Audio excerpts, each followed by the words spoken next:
పుట్టివాడైన జక్కయ్య యేసు ప్రభులు వారిని ఇంట చేర్చుకున్నాడు. సరే, మరి మీరు చేర్చుకున్నారా? మీరు చేర్చుకుంటే గొప్ప దీవెన చూస్తారు. మీ ఇంట్లో చీకటి ఉందేమో, మీ ఇంట్లో పాపం ఉందేమో, యేసు ప్రభులు వారు మీ ఇంట్లో అడుగు పెడితే మీ ఇంట్లో ఉన్న బలహీనతలు, మీ ఇంట్లో ఉన్న పాపము, మీ ఇంట్లో ఉన్న ఆ బలహీనతలు అన్నీ బయటికి వెళ్ళిపోతాయి. యాయిరు కుమార్తె చనిపోయిందండి. యాయిరు ఒక అధికారి. యేసు ప్రభుల దగ్గరికి వెళ్ళారు, ఆయన వచ్చారు. ఆల్రెడీ చనిపోయింది. లోపల ఏడుస్తున్నారు అందరు, పిల్లలందరూ కూడా. యేసు ప్రభులు వారు లోపల అడుగు పెట్టారు. ఏడు పాపం, అందరు బయటికి వెళ్ళిపోండి. ఏడ్చే వాళ్ళు అందరిని బయటికి పంపాడు ఆయన.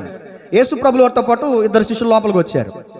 చనిపోయి మంచం మీద ఉన్నటువంటి అమ్మాయిని చూసి తలితాకుమి అని చెప్పారు. అంటే ఆ మాటకు అర్థం లెమ్మని అర్థం.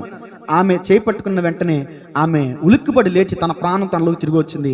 వెంటనే లేచి కూర్చుని ఆయనతో మాట్లాడసాగింది, గట్టిగా చప్పట్లు కొడుతూ. యేసు ప్రభులు వారు వెళ్ళక ముందు ఆ ఇంట్లో చావు ఉంది, మరణం ఉంది, అపాయం ఉంది. యేసు ప్రభులు వారు ఇంట్లో